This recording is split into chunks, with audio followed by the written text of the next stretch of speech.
अपना अन्ना 24 घंटे चौकन। हाँ जी, अन्ना अपने क्रिकेट की दुनिया के बुद्धिजीवी आदमी, एक्सपर्ट। जब सबकी बुद्धि काम करनी बंद कर देती तो लोग अन्ना के पास जाते कि अन्ना बताओ हम कैसे हो चौकन्ना। और अन्ना ने कहा उस्मान तारिक से हम बताता हूं, मैंने सपोर्ट किया था पॉज का, लेकिन अब मैं तुमको रामबाण इलाज देता हूं। और अन्ना ने दिया। अन्ना कहे कि उस्मान तारिक जो है आते हैं, फिर ढेला फेंकने के पहले पॉज लेते। अन्ना ने नहीं कहा ढेला फेंकने को, ढेला हम कह रहे हैं क्योंकि वो ढेला फेंकते। मतलब Usman, with all due respect, शक्ल से वो खूंखार लग रहे हो, लेकिन जब उनकी बातचीत सुनी मैंने तो he seems to be a decent guy. अच्छे इंसान लग रहे हैं। सहजता से, सरलता से, सलीके से उन्होंने अपनी बात रखी। बट एक सच ये भी है, क्रिकेट में सहजता, सलीका दूसरी बात है, क्या वो एक्शन उनका ढेला है।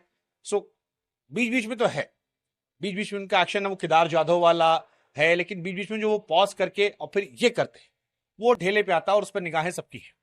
और इंडिया से मैच है तो हमारी निगाहें तो और ज्यादा उस पर लगी पड़ी हैं।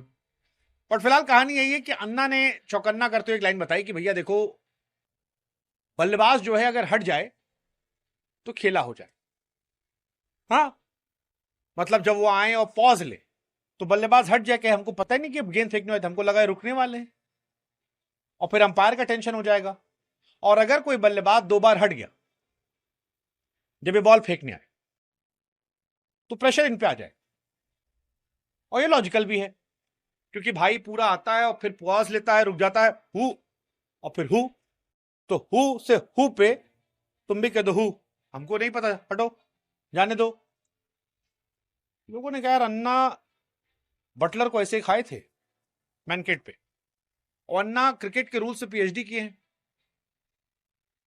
हाँ मतलब क्रिकेट रूल्स क्या, रूल्स के बीच में खेलना, रूल रूल। तो जैसे उस्मान तारिक दिखा रहे थे कि उनकी 2 ठुड्डी है यहाँ पे, कि यहाँ है कि यहाँ है, और इस वजह से उनका एक्शन अलग आता है, वो अपना रूल दिखा रहे हैं। यहाँ लौंडे कह रहे हैं कि हम अपना रूल दिखाएंगे। हालांकि इंडियन प्लेयर कोशिश कर रहे हैं दिखाने की कि यार ठीक है, हमको टेंशन नहीं है। जैसे ईशान किशन का आया कि देयर इज नथिंग स्पेसिफिक, हम देख रहे हैं कुछ वीडियो, समझ आ रहा है क्या कर रहे हैं, अपना खेलेंगे। लेकिन पाकिस्तान के जो ये ढेला हुआ गेंदबाज हैं, ये यूएसए को फंसा ले गए थे।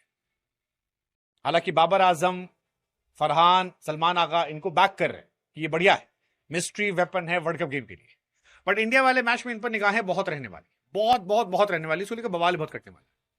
दो तरह चर्चा चली कि उस्मान क्या होगा। दो चर्चा चली एक्चुअली, एक्साइटमेंट, एक अभिषेक शर्मा को लेकर, क्या अभिषेक शर्मा फिट हो जाए कल के मैच के लिए, और दूसरा उस्मान तारिक को लेकर। ये दो चीजें हैं जो देखने वाली। Let's see where it goes. मतलब इंटरेस्टिंग रहने वाला है, क्या होने वाला है, कैसे जाएगा। उस्मान तारिक के 2 बॉल आती, जब मैंने फिर कहा कि एक वो नॉर्मल गेंद फेंकते हैं, बीच बीच में फेंकते हैं नॉर्मल गेंद, लगातार फेंकते हैं एक्चुअली, लेकिन जब वो छक्का चौक खा लेते हैं ढेला फेंक देते हैं, और वहीं सारा बवाल शुरू होता है। इसीलिए एक्सपर्ट्स जो हैं बार बार कह रहे हैं कि इन पर नजर रखो। कई सारे लोग इनको बैन वैन करने की बात भी कर रहे थे इनके पॉजेस को लेकर। Let's see. मतलब यूएसए वाले मैच में तो मैंने देखा था, एक छक्का खाए और अगली गेंद ढेला मारी, विकेट मिल गया। तो वहीं से शुरू हो गया। कैमरन ग्रीन ने इंटरनेशनल चीटर कह दिया था, कहा था ढेला फेंकते ढेला। ऑस्ट्रेलिया वाले तो लगातार कह रहे हैं ढेला फेंकते ढेला।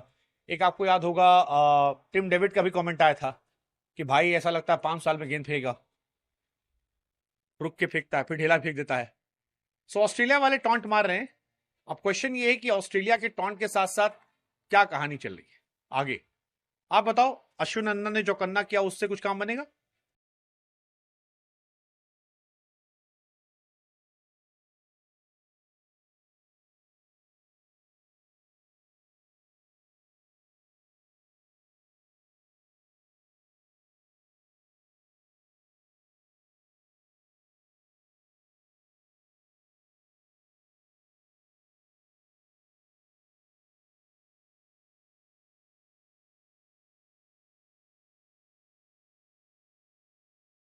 अगर मेरे वीडियो को अच्छा लगा तो लाइक करिए और जितना हो सके ज़्यादा से ज़्यादा शेयर करिए।